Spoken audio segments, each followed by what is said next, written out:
玉兰姐姐，他们这是怎么了？荣慧姐姐她，荣慧姐姐怎么了？她昨天不是被叫去侍寝了吗？她可是这批秀女当中第一个被叫去的，你不是还挺羡慕她的吗？她不知道做错了什么，惹怒了皇上，被太皇太后赐死了。惹怒了皇上，被太皇太后赐死了。我们大家都吓坏了。对了，今天晚上秀禾姐姐也去侍寝了，不知道她今晚的运气能不能好一点。我的天哪，我还是赶紧先画画吧。传皇上口谕，宣秀女玉兰侍寝。妾玉兰，谢皇上恩典。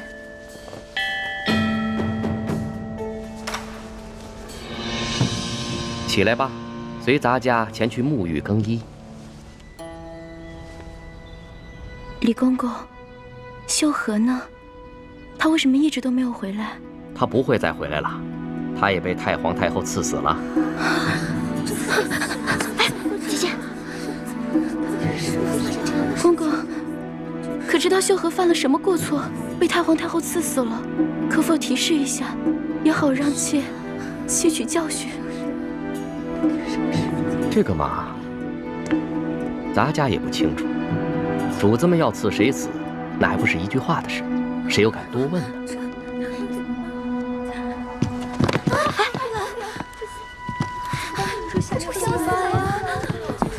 玉兰不会有，真后悔，早知道我就不进宫了。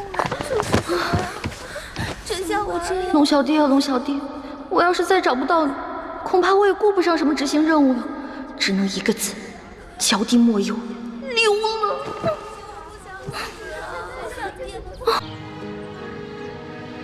皇上有旨，宣易欢姑娘侍寝。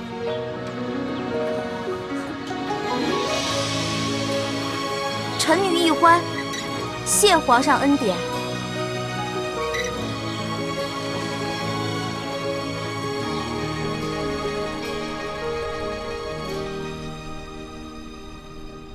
清晨的风吹如花，落入尘世的繁华。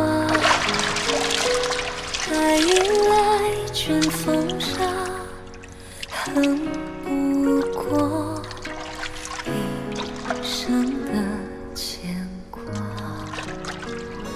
愿做他掌上的明珠，献上我纯真的祝福。你越照我心，献情礼物，留下无悔的情愫。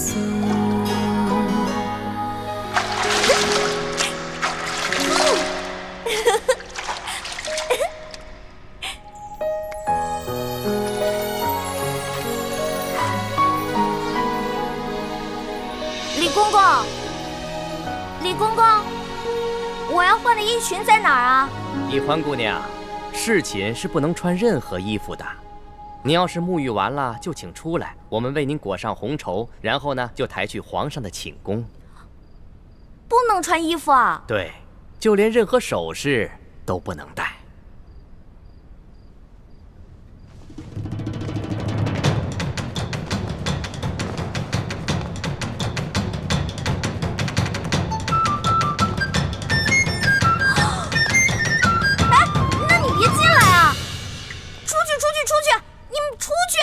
不行，必须由我们亲自给你裹好红绸，顺便检视一下易欢姑娘的身体皮肤状态，看看有没有突发的瑕疵，以防止易欢姑娘夹带其他的物品。那哪行啊？男女授受不亲。要不这样，你们先出去，等我穿好了叫你们。敬事房太监主要负责皇上和后宫所有嫔妃的房中之事。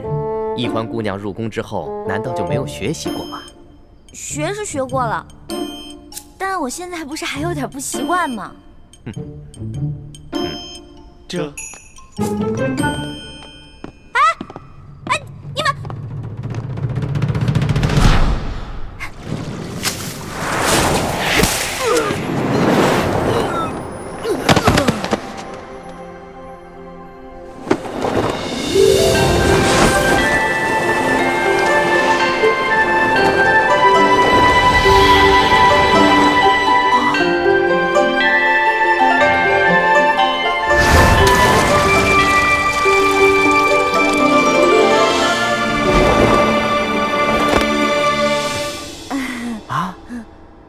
欢小主，你居然会轻功！我爹啊是武将，所以从小呢，我跟他学过一些。哦，公公啊，我也知道这宫里的规矩啊不能破，但是有的时候，咱是不是可以商量一下？我进宫之前呢，我爹给我留了许多提起钱，明天我好好重谢3位公公，怎么样？好吧，那只此一次啊，下不为例。知道了。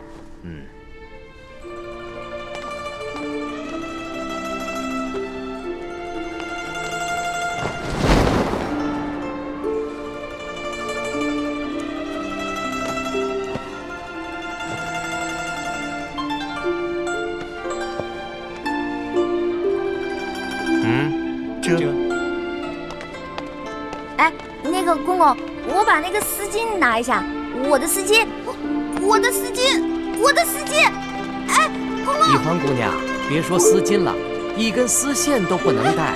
我的丝巾，公公，我的丝巾。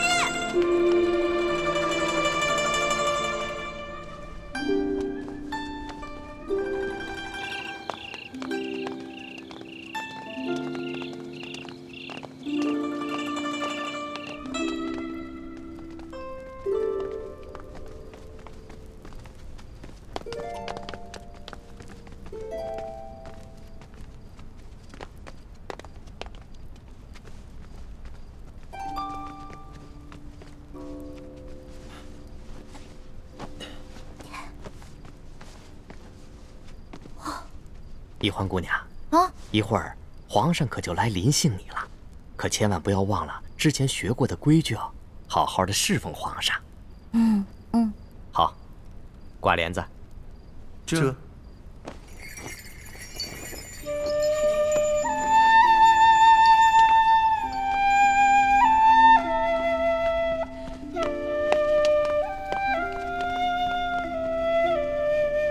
原来这就是皇帝的寝宫啊！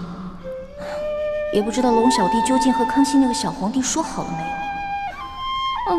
朱哥哥给我准备的丝巾没有了，万一这小皇帝临时起了色心，假戏真做了，那可怎么办啊？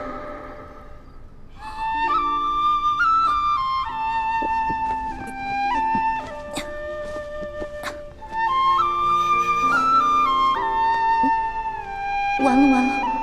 朱哥哥要是看到我穿成这个样子，肯定会气个半死。要不趁这个小皇帝还没来，我赶紧溜了吧。万一那个小皇帝怒了砍我的脑袋，那龙小弟肯定会帮我求情啊。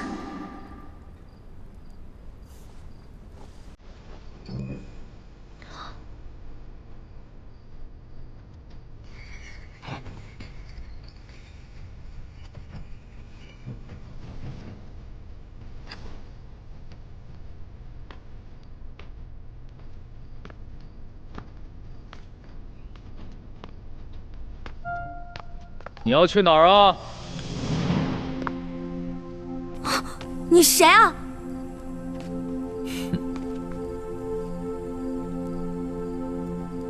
除了朕，还能有谁啊？你是皇上？你是皇上，为什么要戴面具啊？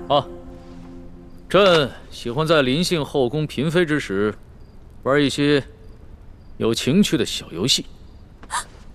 臣女一欢叩见皇上。皇上万岁万岁万万岁！起来吧，这里又没有外人，不必那么拘束。谢皇上。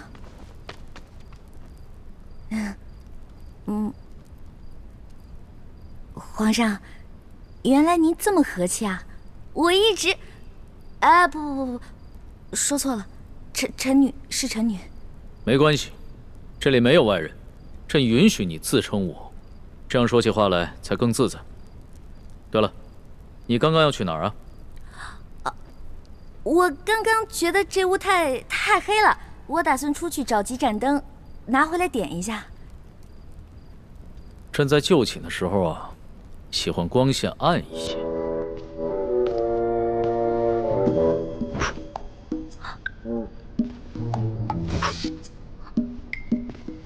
皇上！您别把最后一盏灯也吹灭了，我怕黑。别怕，有朕呢。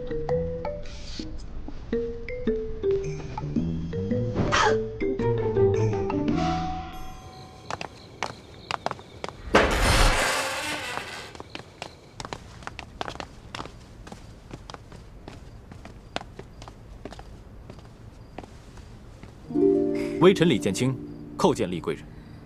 李太医免礼。谢厉贵人。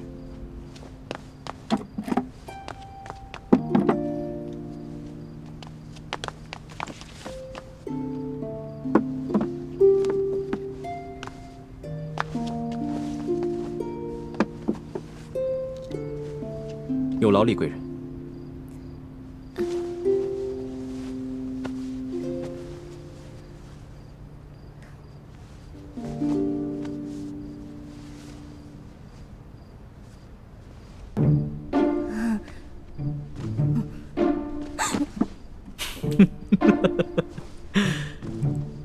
你看起来好像在发抖啊，很怕震啊？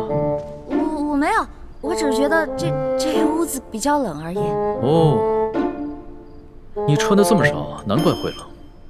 要不然这样，你到朕的龙床上躺一会儿，盖着被子暖暖身子。哦，让我上床，这小皇帝果然没安好心。我突然不冷了。那就让朕抱抱你，替你暖暖身子。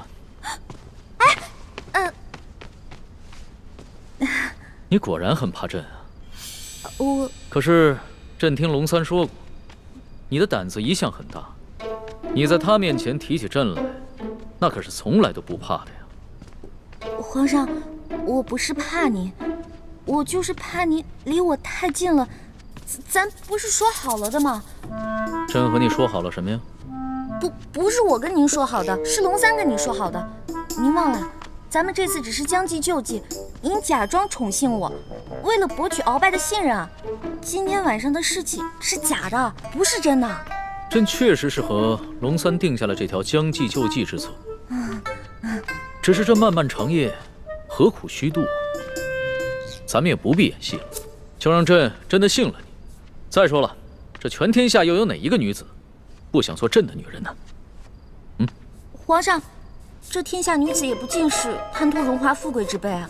对大多数女人来说，她们与其与这个后宫佳丽3000争宠，不如找到一个白头偕老、心心相印的有情人。那唐代鱼玄机就说过呀：“易得无价宝，难得有情郎。”朕自13岁大婚以来，还从未有人跟朕说过这样的话。皇上，您生气了？你不会砍我头吧？你当朕是杀人狂魔吗？动不动就随便砍别人的头。你这句话非但没有激怒朕，反倒更加激起了朕的兴致。我看咱们也不必苦苦做戏了，就让朕真的信了你。待共度良宵之后，朕便封你做贵人。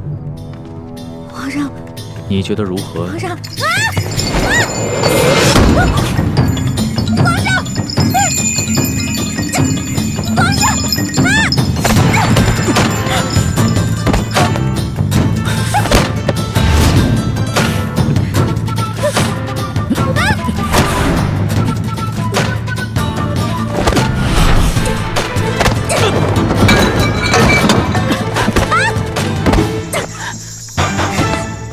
皇上，谁让你们进来的？启禀皇上，奴才见到殿内没了灯光，又有打斗之声，还以为来了刺客，所以赶紧进来护驾。刺客？什么刺客？哪有什么刺客？没有朕的旨意，谁也不许进来。这……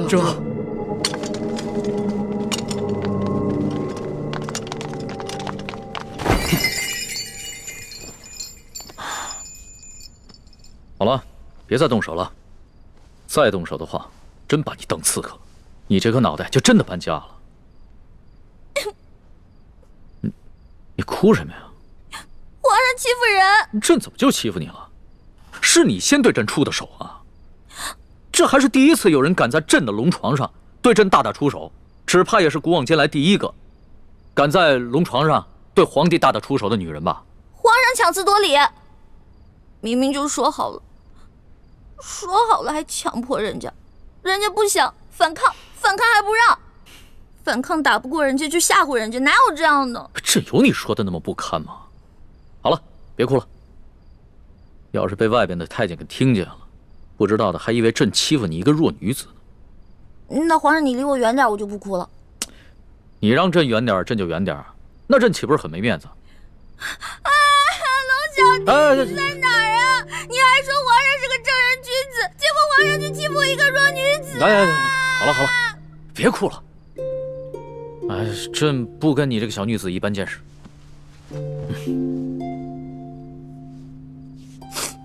去找太医院的当值赵方抓药，我还要留下来给丽贵人扎针。是。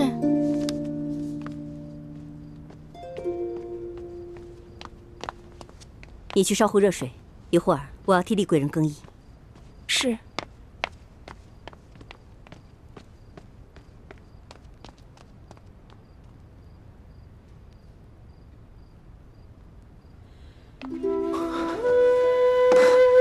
雪师妹，大师兄，太好了，我还以为我再也见不到你了呢。怎么会呢？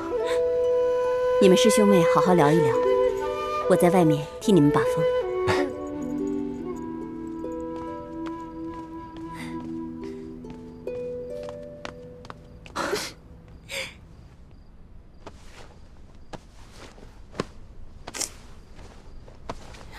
你找什么呢？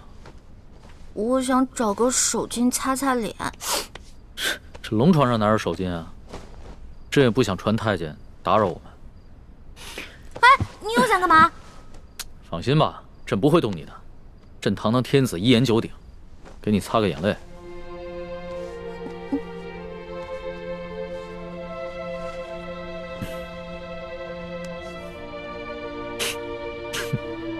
看看你现在这副样子，亏龙三还说你是他的老大。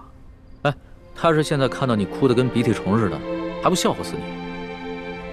其实我在龙三面前好多都是吹牛的，我没有他说的那么勇敢，我也没有多少江湖阅历，我也从来没被哪个登徒子轻薄过，何况是被全天下最有权势的轻薄过，我能不害怕吗？朕听出来了。你是拐着弯儿骂朕是个好色轻薄的登徒子是吧？臣女不敢，臣女没这么说。皇上，臣女能不能请求皇上一件事儿啊？说来听听。您能不能别把今天晚上的事儿告诉我龙小弟啊？如果你告诉他的话，以后我就没脸在他面前充老大了。哎呀，朕又不是长舌妇。哎，不会告诉他的。哎，不过朕保全了你在结拜兄弟面前的形象，你要怎么答谢朕呢？皇上，您可是全天下最有权势的人，也是最有钱的财主，您就为这么点的小事儿勒索我一个身无分文、身无寸缕的小女子啊？又是朕的不是啊！你怎么说来说去都是朕的不是啊？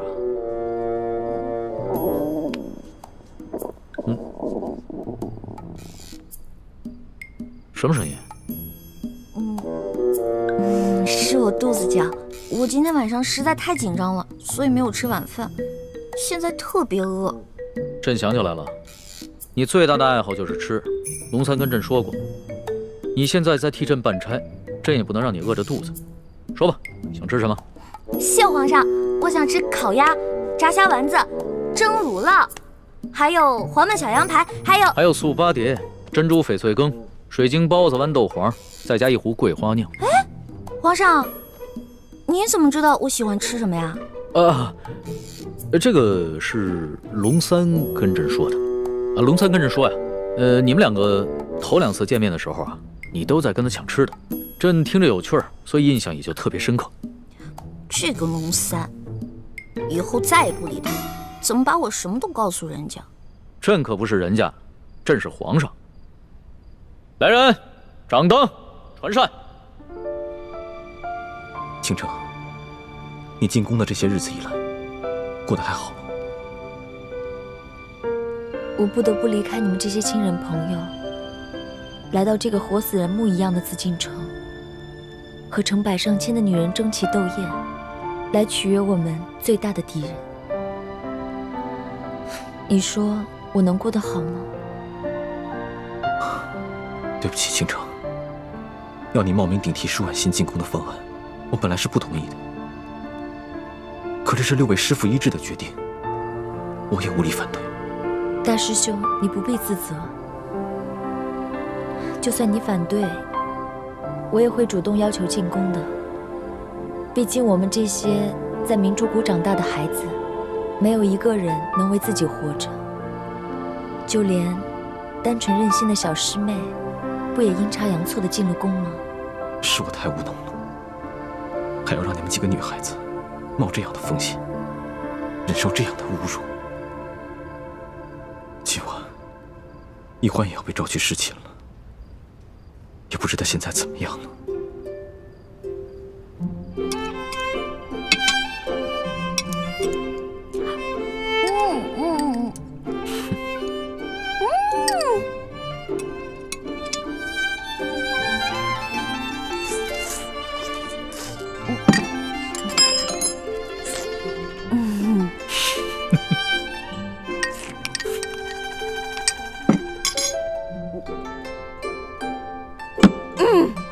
饱了。吃好了。谢皇上恩赐。撤掉吧。这。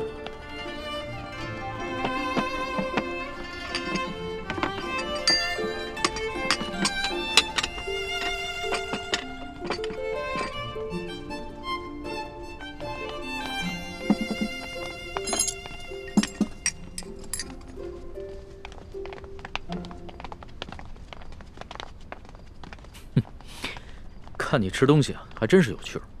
你一个女孩居然能吃得这么香，你这小小的肚子里，到底是怎么装得下这么多东西的呀？要论得上吃啊，这朕的整个后宫，无人及得上你。哎呀，那是他们装的。因为您是皇上嘛，他们在军前得注意自己的礼仪，所以要压制自己的食欲嘛。孔圣人也说过呀，人生3大乐趣，食、色、性也。所以呢，这个美食是人生最大的乐趣之一。说得对。食色是人之本性，现在食之乐趣你已经享受过了，要不要再享受一下色之乐趣啊？看来这个色狼皇帝还真是狼心不死啊！哎呀，要是猪哥哥给我的丝巾在就好了，让我骗他闻一闻，就能让他乖乖睡着了。哎呀，这一夜良宵还剩一半啊！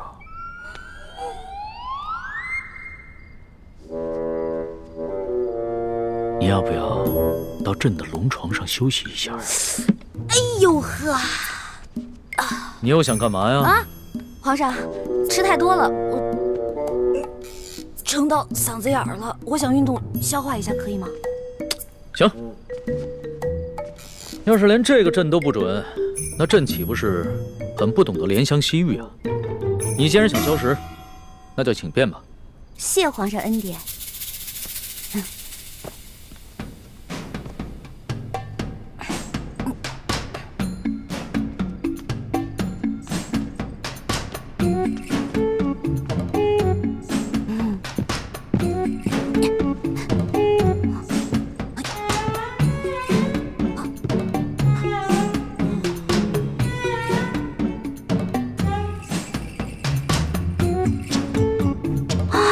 色狼皇帝还真是耐心啊！看来是打定主意要吃了我总不能就这么运动一晚上吧？这可怎么办？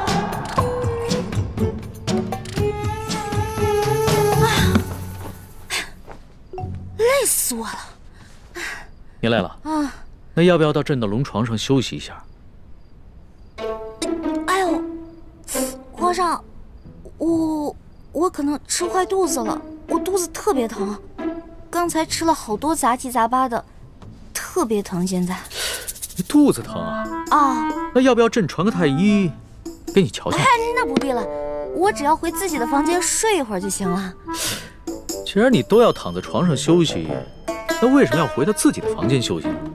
朕的龙床一样可以休息啊。我这可不一样啊！我肚子疼，我可能会拉肚子，我在您这儿拉肚子不合适，是不是？我得保持在您面前的仪态，所以还是让我回去吧。你要是真吃坏了肚子想方便，那朕的寝宫里面也有金逆桶，你用吗？我方便在您这儿，哎，不合适。皇上，您可饶了臣女吧。人食五谷生百病，吃喝拉撒那都是正常的事情。要是连这个朕都接受不了，岂不是有违人伦？哎，你别紧张，要是真吃坏了肚子，你就在朕这儿方便，朕不介意。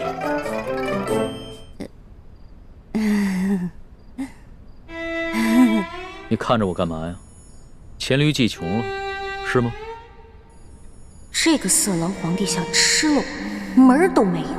哎，有了，我可以骗他行酒令，我灌醉他。为什么又不说话了？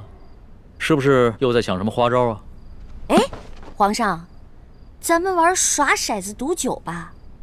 这样，咱们赌，如果你赢了，我就听您的上龙床；但如果你输了，您就让李公公送我回去。怎么样，敢不敢赌啊？这倒是挺有趣的，还从来没有人敢跟朕耍骰子赌酒的。好，朕就依你。来人，上一壶酒，再加2副骰盅。哎，等一下，上一坛酒。皇上要喝酒，咱们就喝大的，杯算什么呀？咱们用碗喝怎么样？好，那朕就看一看你的酒量到底有多好。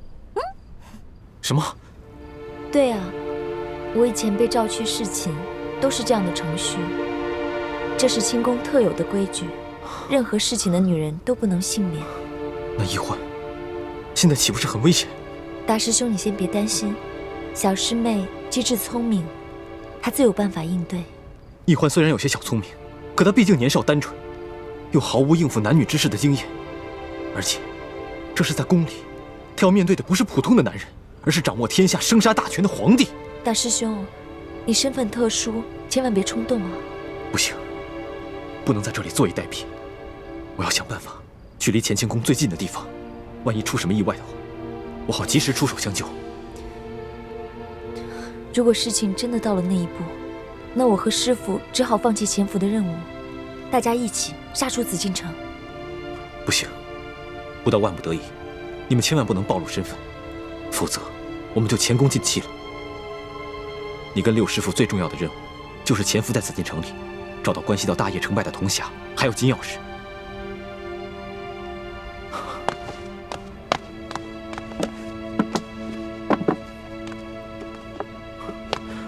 我先走了，你多保重。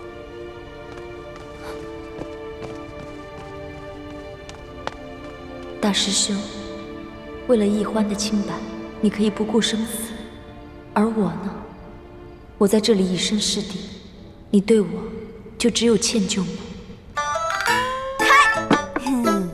皇上不好意思啊，您输了，喝酒，喝。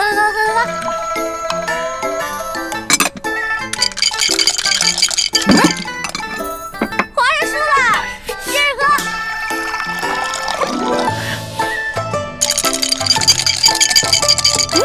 又输了，来，我给您满上，咱们再来一局呗。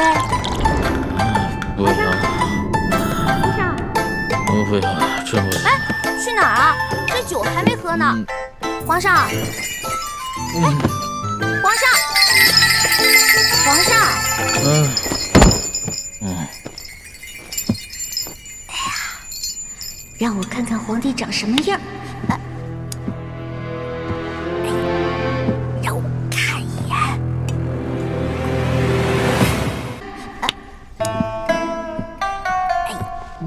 让我看一眼。易欢姑娘，李公公，皇上已经安寝了，易欢姑娘，请回吧。可是我还想再待一会儿。皇上已经安寝了，易欢姑娘还是回去吧。可我还没看见皇上长什么样呢。哎，这就扛走了就。哎呀，再让我看一眼呗。哎呀，可是我还没看见皇上长什么样呢。哎呀，这么小气呢，小气。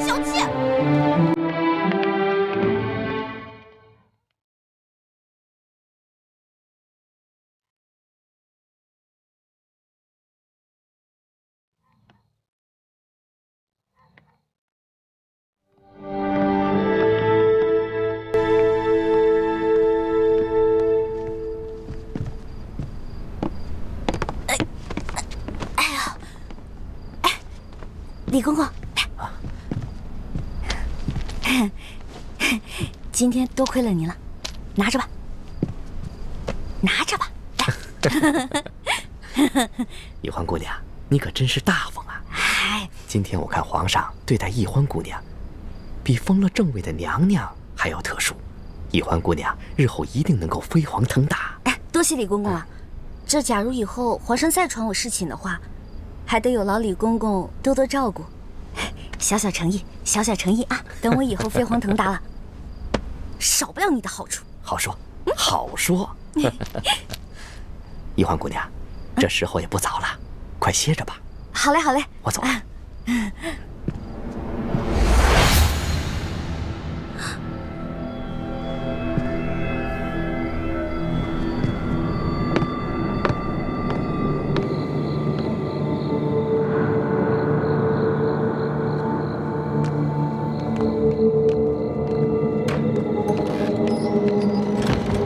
公公，这儿有没有方便的地方？咱家带你去吧。哎呦，那有劳公公了。原来这个李公公就是鳌拜埋伏在皇上身边的内奸，那他肯定早就得到了鳌拜的指示，所以才会不动声色的关照。别怕，是。你怎么穿成这样？朱哥哥，你怎么来了？那康熙有没有碰你？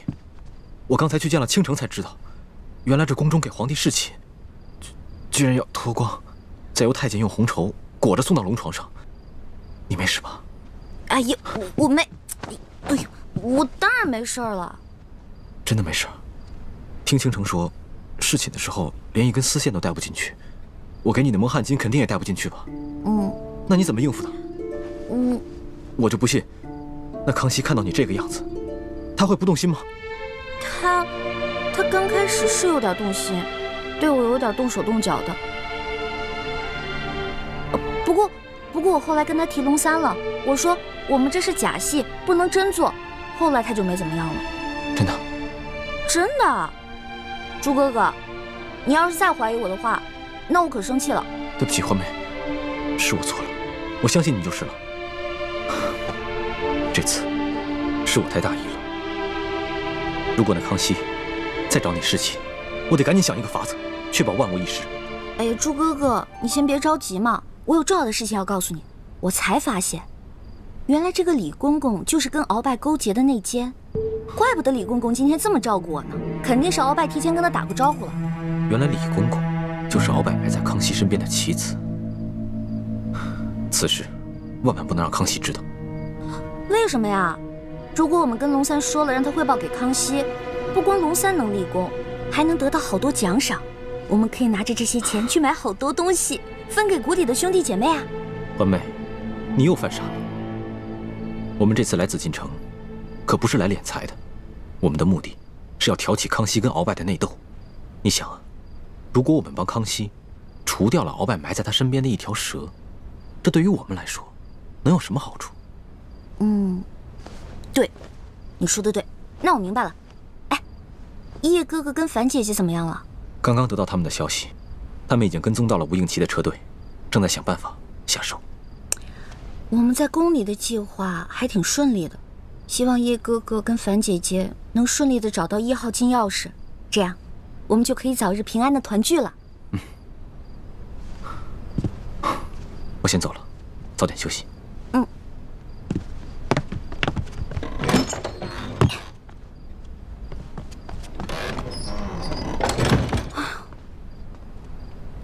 折腾了一晚上，也没看到那个小皇帝长什么样。他长什么样呢？你觉得如何？皇上啊！嗨，我管他长什么样呢，反正不过就是一个风流流氓鬼。呸！不管了，睡觉去了。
这下万无一失了。什么万无一失啊？皇上，没什么。皇上，您要是想安寝的话，我就下去，您躺在这龙床上，然后1个时辰以后，让李公公把我抬回储秀宫就行了。朕还不到2更天呢，朕还不想睡觉。说吧，今晚想吃一些什么？不瞒皇上说，昨天吃太撑了，结果今天积食1天，什么都吃不下。你要不要朕选个太医给你瞧瞧啊？不用了，宣太医又得吃药，我这从小到大吃药，我都害怕了。我看你这活蹦乱跳的，也不像有什么病症，为什么从小到大要吃药啊？我不有一个头疼的隐疾啊，这病起来吧，简直要人命。我爹呢，从小给我找了好多郎中，所有郎中都说无药可治，只有一个郎中说可以治，但是他说的是个偏方，而且这个药引实在太难弄了。什么药引这么难找啊？你告诉朕，朕给你找。谢谢皇上，还是算了吧。算什么算？快说。这个药引就是龙珠。龙珠？什么是龙珠啊？就是皇上的眼泪啊，是您的眼泪啊。不过您是皇上，您是天子，您怎么可能为我流泪呢？那这就有点难办了。说实话，朕从小长大，除了8岁的时候，父母双亲薨逝以外，还从来没有掉过眼泪呢。没事儿，这只是个传说，奴婢都不放在心上，皇上就更不用当真了。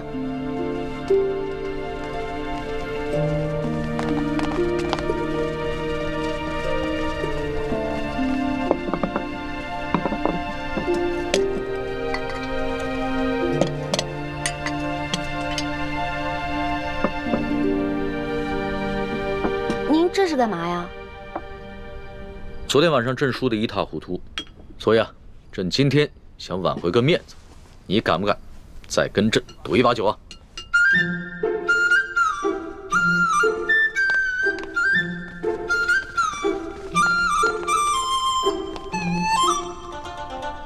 可以啊，不过到时候皇上输了可别赖账啊。你放心吧，朕虽然有色心啊，但是更有毒品。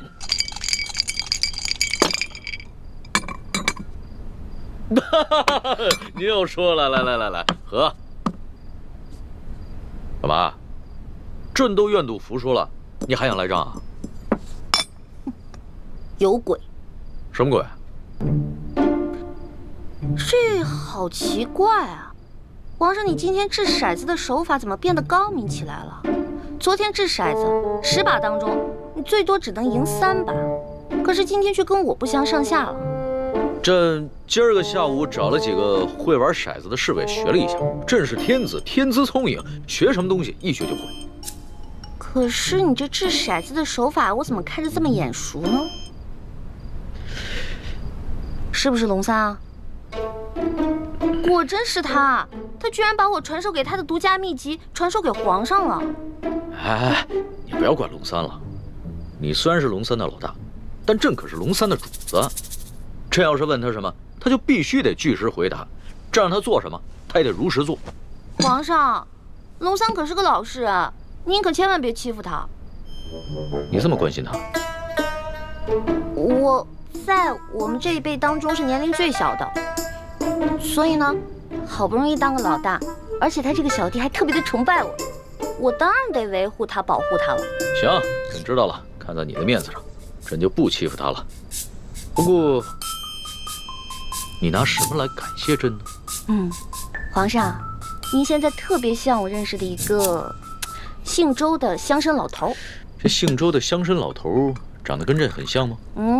长得不像，做事风格像啊。这个乡绅老头之所以能发家呀，就是因为算盘打得精明，瞅准时机吃拿卡要。李欢呐，李欢，你又拐着弯的骂朕。臣女不敢，是皇上昨天说的呀，不会因为一句话就变成砍人头的狂魔。所以臣女才开了个玩笑嘛。哎呀，皇上，臣女出身卑微，是一个野丫头，又缺乏父母的管教，所以什么事儿都不懂，没法伺候您。要不然您现在让李公公来接我，让我回储秀宫吧。哼，朕明白了，你想激怒朕，然后让朕把你送走是吧？朕不上你的当，快点来接着赌。咱们说好了，你要是输了，可就得上朕的龙床。现在不输不赢，来！天哪，再这么赌下去，他的技术越来越娴熟，我的输面就会越来越大，这可是大大的不妙啊！皇上，您想让我赌也可以，不过得答应我一件事儿。你说说看。我一直都不知道天子长什么样，能不能把您的面具给摘下来啊？朕这几天上火长了几个火疖子，不便见人。难道他真的长得很丑，不好意思让我看？皇上，您看咱们也喝了好多酒了，要不然咱们先去您那龙床上躺会儿呗？上朕的龙床？你就不怕朕占你便宜啊？不怕呀，皇上一言九鼎，肯定说话算数嘛。那可不一定啊。朕虽然是天子，但是朕也是个男人。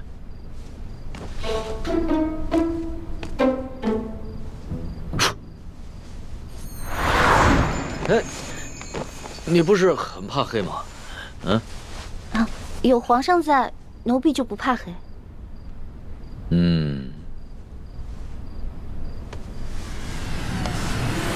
不对，有鬼。哪儿来的鬼啊？你不是一向很害怕朕的亲近吗？啊，朕知道了，你一定是想出了什么新招来对付朕，对吧？哪有啊，皇上，我怎么闻到这屋里有一股香味儿啊？香味儿？朕的龙床上哪有什么香味儿啊？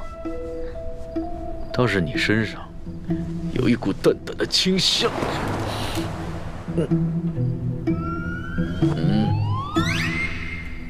皇上，皇上，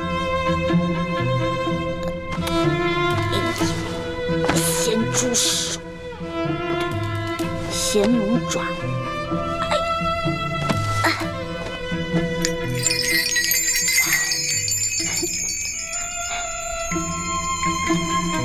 不对啊，我这么着急拉铃干嘛？先看一看这小皇帝长什么样，一直戴着面具，得多丑啊！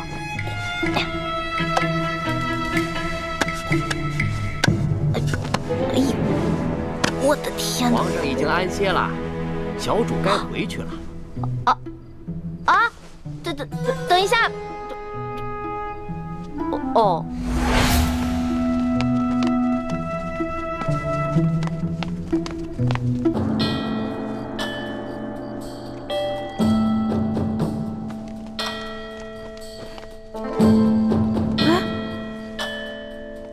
我的衣服和丝巾呢？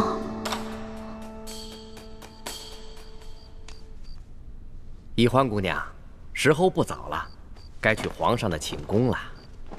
哎，等一下，李公公，我放在这儿的衣服跟丝巾呢？宜欢姑娘，反正也用不着了，我就让宫女们都拿去清洗了。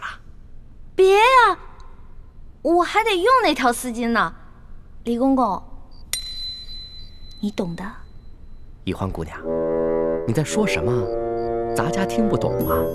不过你在进宫之前，你爹爹应该教导过你啊。进到宫之后呢，要少说话，守规矩，你应该明白。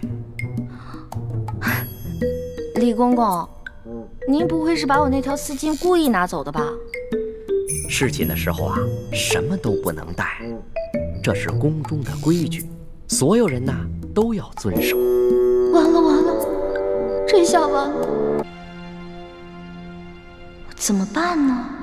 今晚没了丝巾，哎呀，李公公这个家伙，肯定是识破了我的丝巾有迷药，怕带干洗。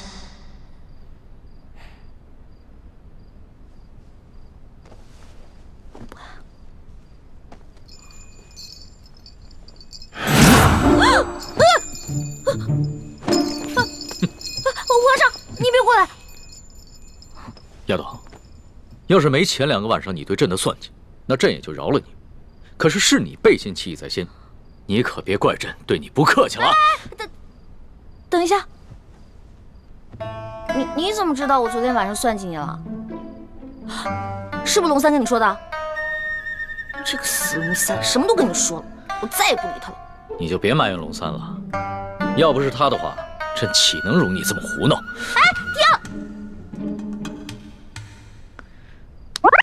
干嘛呀？你还想跟朕比试武功啊？行啊，那朕就陪你比试比试，而且朕答应你，绝对不叫外面的侍卫帮忙。等一下，皇上，您知道为什么臣女不愿意侍奉您吗？你跟朕说，易得无价宝，难得有情郎，难道你有心上人了？没错，我已经有心上人了，而且这个人皇上也认识，他是龙三。龙三？他不是你小弟吗？话虽然这么说，但是男女有别嘛，我怎么可能心里真的把他当我兄弟呢？而且我从一开始就喜欢上他了。皇上，如果您要硬抢的话，那我只好为了龙三守节一死了。你肯为他去死啊？没错，皇上，龙三可是您的心腹啊，这古来圣明的皇帝都不可能抢夺自己手下的女人的，而且还会有意成全呢。再说了，您后宫佳丽3000，何必为了我这一个小小的秀女而伤了龙三的心呢？那你怎么知道龙三也喜欢你啊？我虽然不知道他心里到底喜不喜欢我，但是我敢肯定的是，我在他心里一定占了很重要的位置。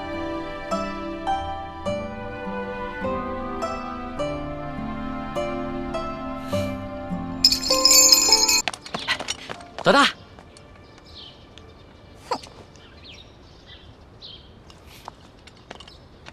大，老大，你干嘛不理我呀？为什么要理你啊？我们明明说好了，不许把我们之间的秘密告诉那个色狼小皇帝，你为什么要告诉他呀？老大，我冤枉啊！我这也是为了你好。你以为你前天晚上用丝巾迷晕皇上，皇上他没有起疑心吗？你昨晚上要是故技重施的话，皇上发现了，你这小命就难保了。所以啊，我才去找李公公，让他把你的丝巾给收了去，还在皇上面前替你百般求情。没想到你反过来还怨我，狗咬吕洞宾，不识好人心。你说的真的假的呀？那当然是真的，我们俩是拜把子兄弟，我会骗你吗？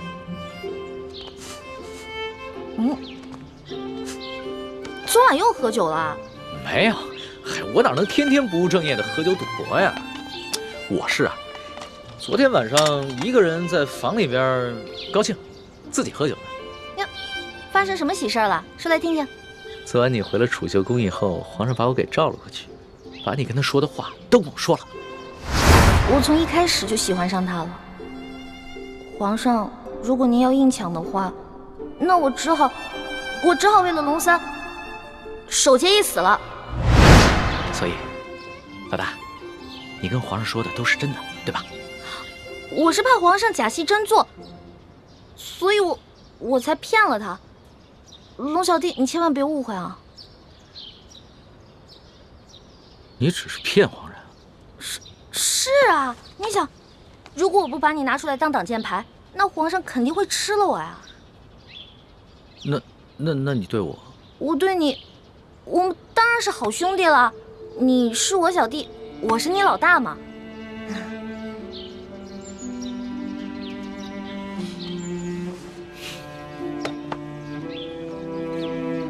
怎么了？你生气了？不是生气，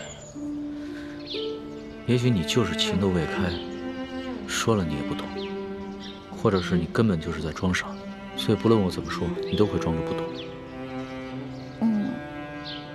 我们两个不是一直挺好的吗？我们俩是兄弟，这样相处不是也一直挺好的吗？那是以前，那是我还以为你是个男人的时候。可你现在呢？就是一个明艳动人、活泼可爱的女子，我怎么把你当成同姓兄弟看待啊？龙小弟，我忘了告诉你了，我其实从小就许配给人家了。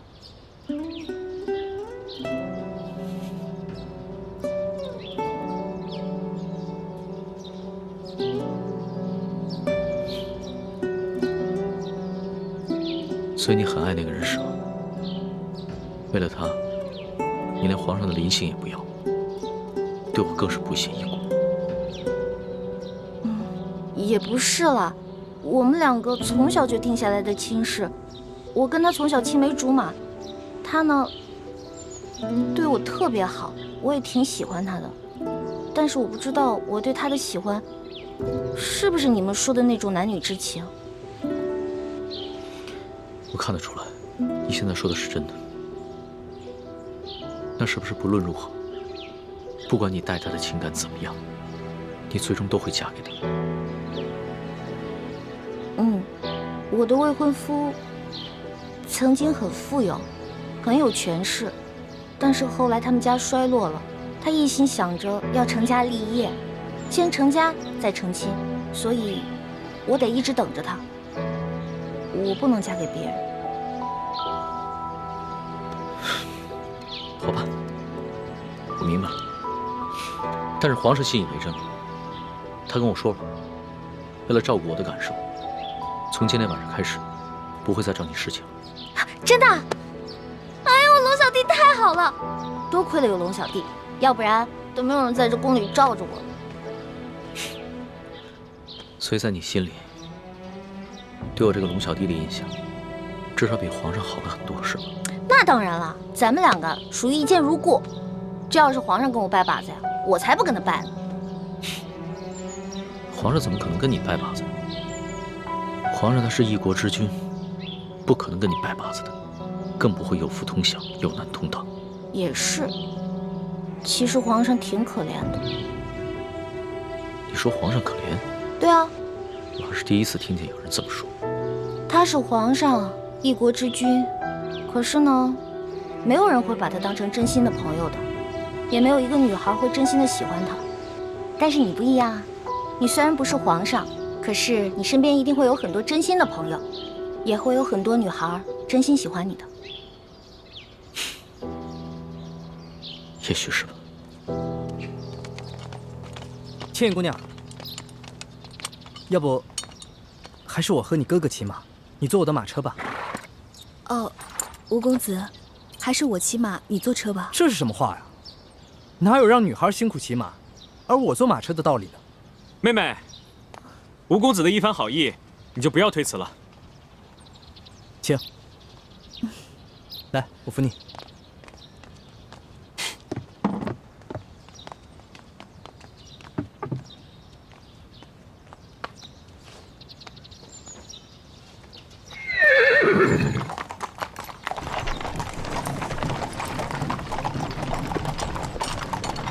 宣皇上口谕，封秀女易欢姑娘为答应，入住永和宫。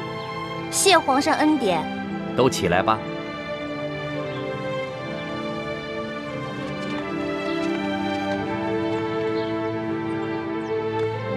哟，易欢，你这一连侍寝3日，我们还以为皇上多宠爱你呢，没想到就封了个品阶最小的答应。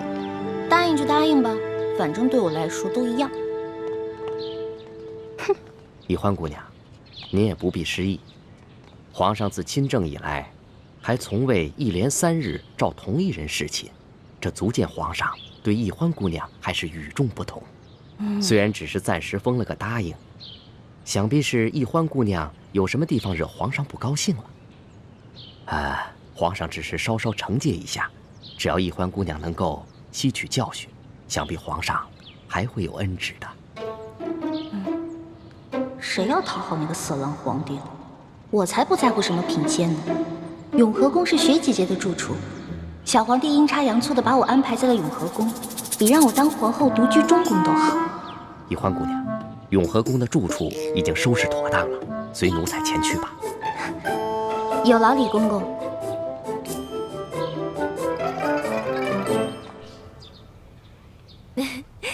想不到皇上正巧把你安排在永和宫，这下咱们姐妹俩可以日夜相伴，互相照应了。就是啊，我本来特别讨厌那个小皇帝，结果他这么安排吧，我现在都不讨厌他了，又开始任性了。六师傅，反正现在人都出去了，你赶紧做吧，哪有徒弟坐着，师傅站着的道理啊？欢儿，这是在紫禁城里，不是在咱们明珠谷，这里可没有什么师傅徒儿，这里啊，只有这厉贵人、欢答应和雪嬷嬷。只要记着这一点，你的言行才不会露出破绽。记住，要尽快适应这宫中的生活，谨言慎行，一切以完成任务为重。徒儿记住了。看你还在自称是徒儿，这要是被宫外人看见，宫里人知道了，你会惹出大麻烦的。哎呀，嬷嬷放心，欢答应啊，只是还没有适应他的新身份，我会慢慢教导他的。谢谢厉贵人啦。哎，说真格的，这清宫规矩要正3品以上才有资格做一宫之主，入住正殿。眼下我还只是个正7品的贵人，所以只能住偏殿。不过啊，好在这个永和宫就只有我一个小主，省去了和其他嫔妃混住的许多麻烦，这也算是皇上对你我的优待了。不过徐姐姐，都说伴君如伴虎，你在宫里陪着皇上，是不是特别辛苦啊？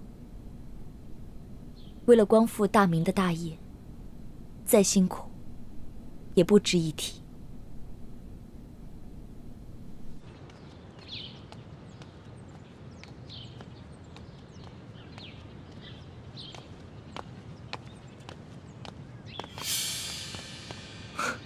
李公公，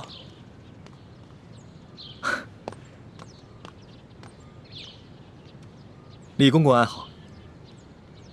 你是那个太医院新来的李太医吧？正是，卑职乃陕西榆林人士，刚入太医院不久，还望公公多多关照。好说好说好说。哎，你刚刚说你是陕西榆林人士？正是。听公公的口音，也是陕西人吧？哼，咱家也是陕西榆林人士啊，入宫几十年了，没想到在宫中还碰到了老乡。看来卑职跟公公还真是有缘，不仅是同姓，还是同乡呢。嗯，不知公公老家在榆林何处啊？咱家在榆林皂角村。那真是太巧了，卑职老家也在榆林皂角村。哦，公公家里都有何人呢？说不定我还认识呢。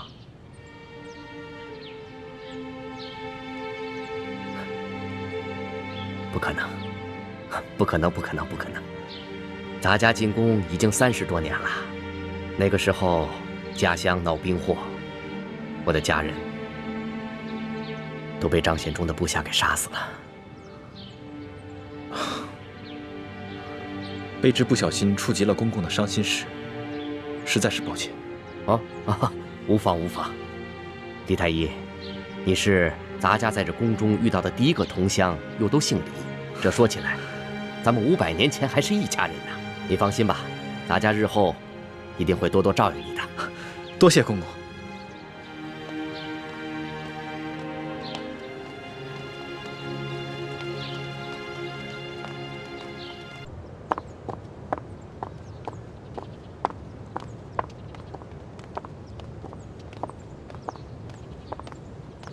哎，站住！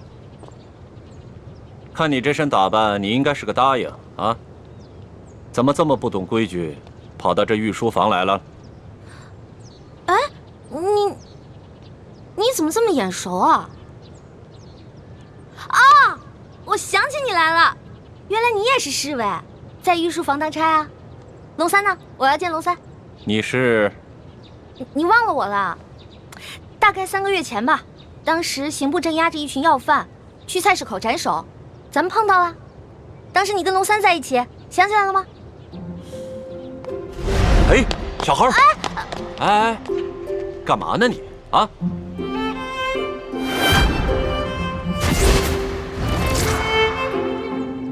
是你？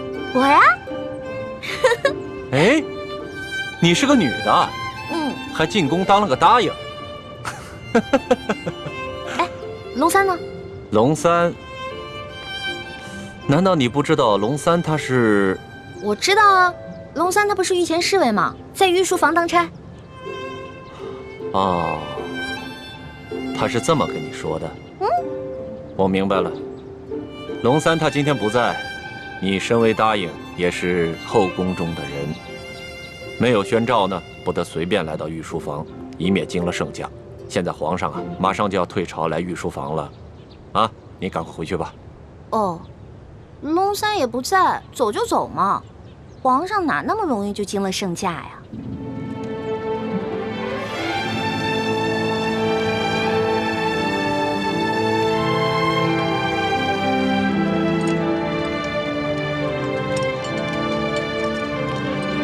哎呦，皇上来了！快快快！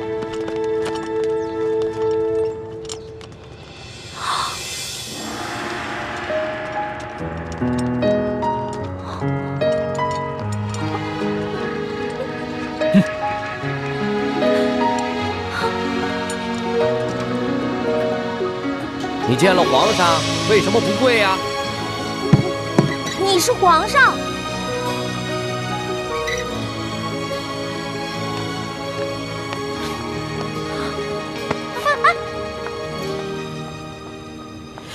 哎，李公公，这个小答应他可是……嘘，这皇家的事啊，别问，也别管。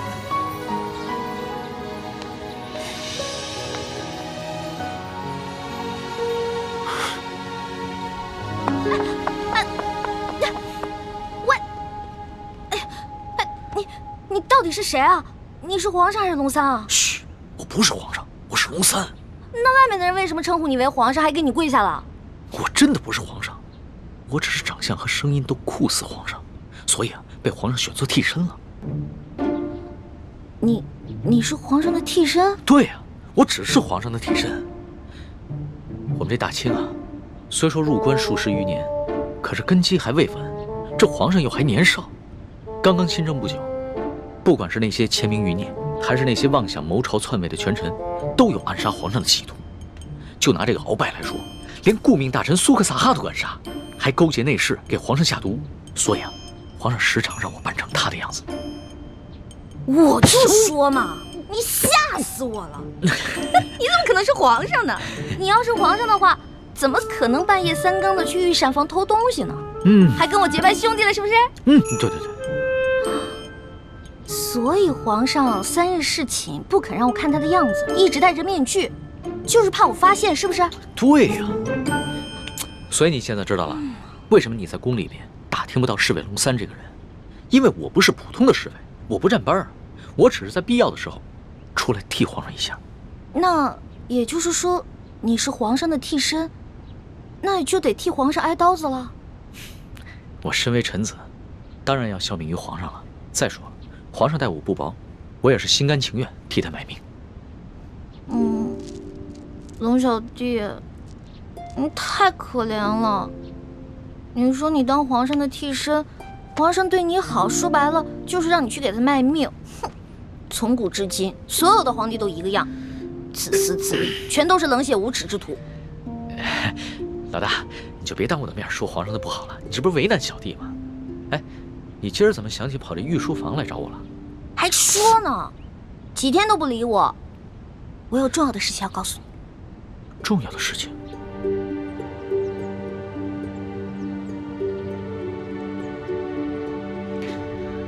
这皇上一听说丽妃遇刺，就怀疑过鳌拜，没想到真的是他。可不是嘛，这个鳌拜勾结内侍，行刺嫔妃，简直是胆大包天，把皇上都不放在眼里。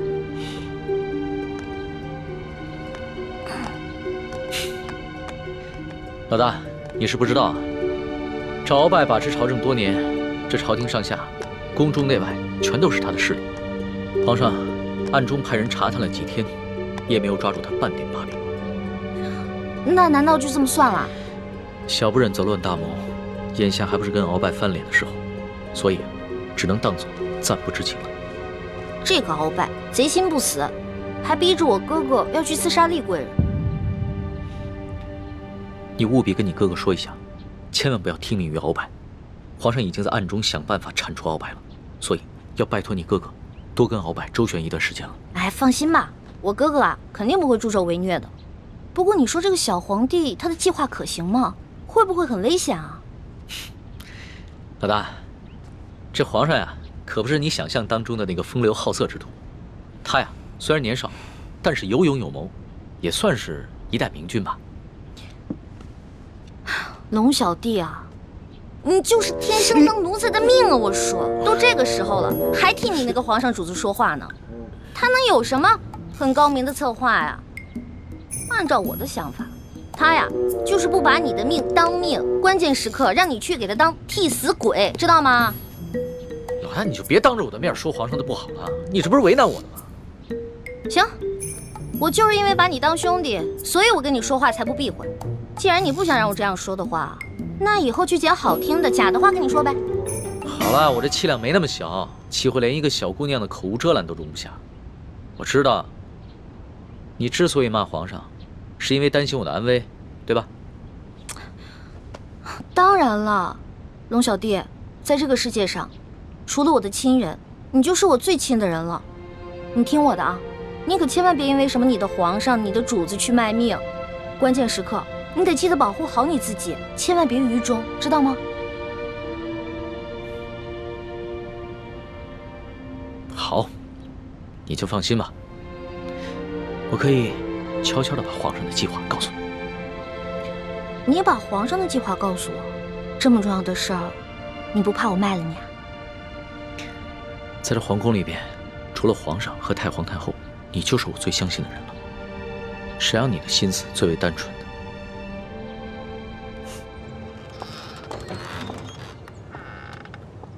李德福，送欢答应回永和宫。这。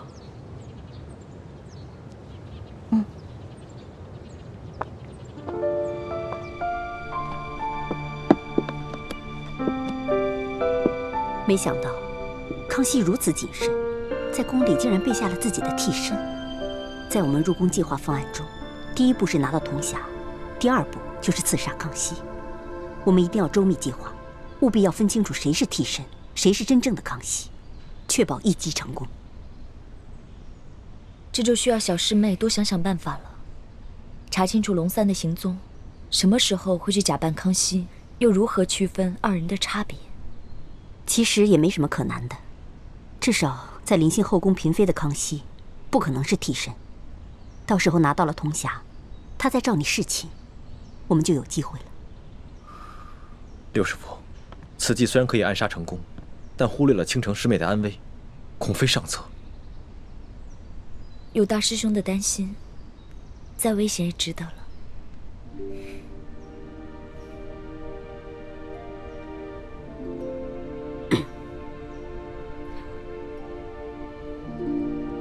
这行刺康熙的行动是下一步计划，还早着呢。我们还是现在想一想接下来的行动。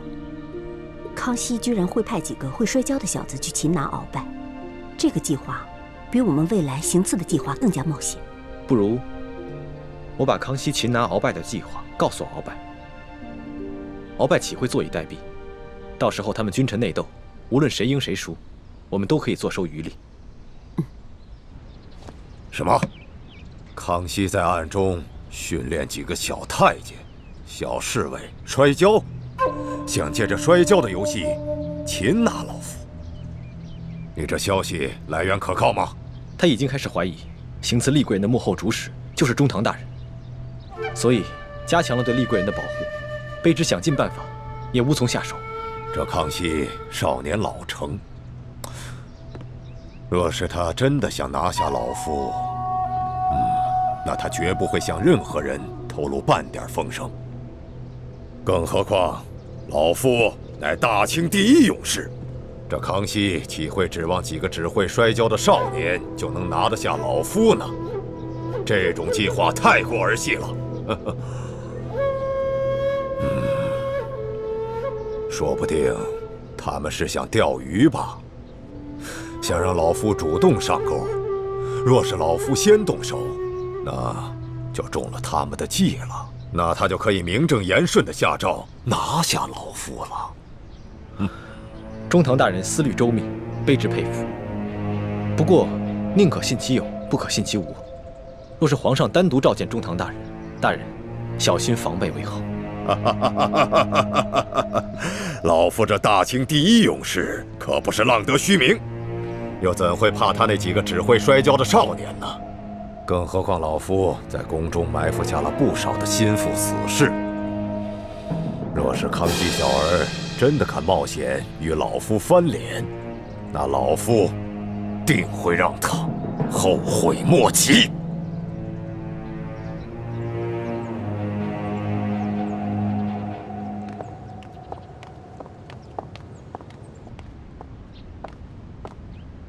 皇上，欢答应到了。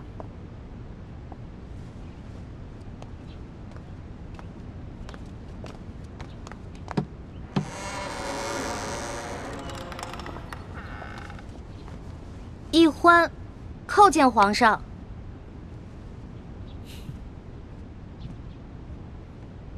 平身吧。谢皇上。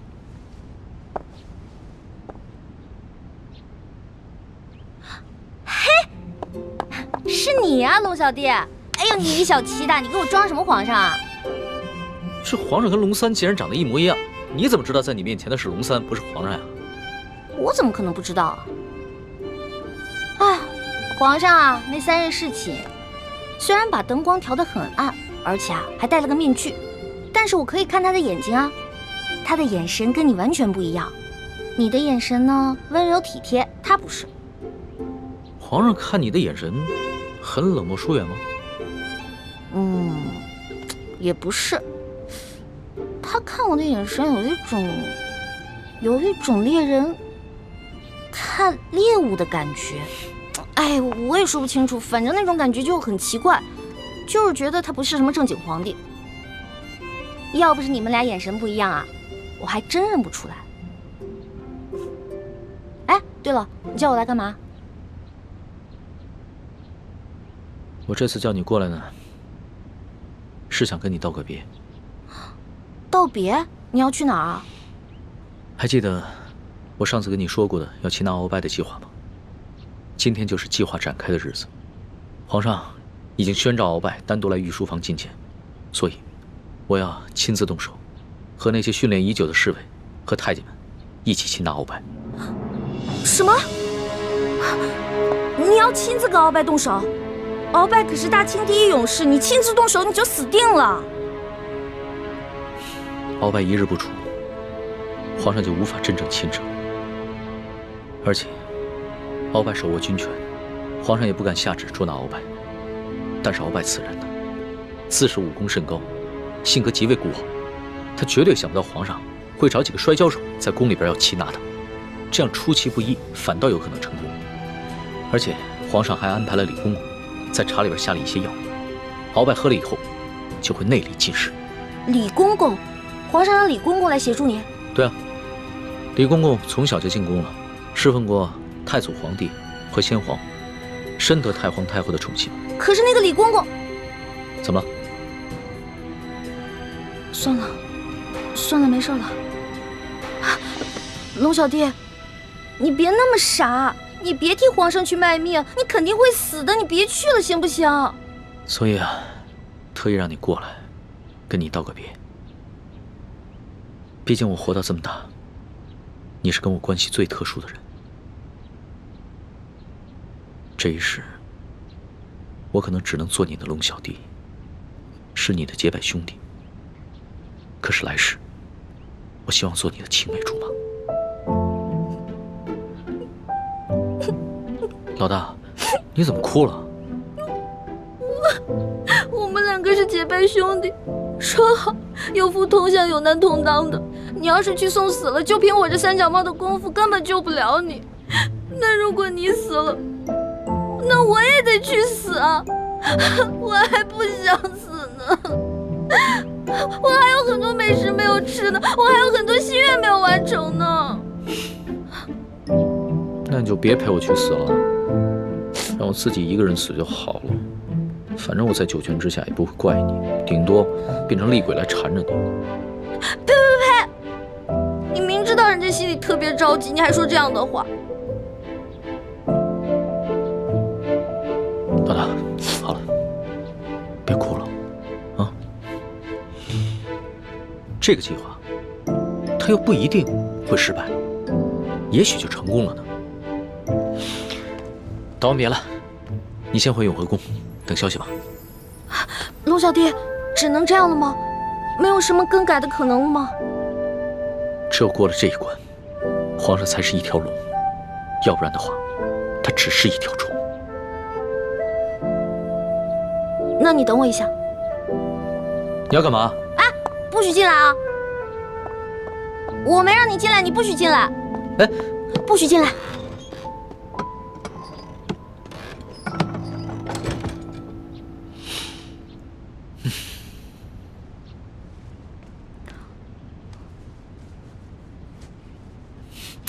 老大，你好了没有啊？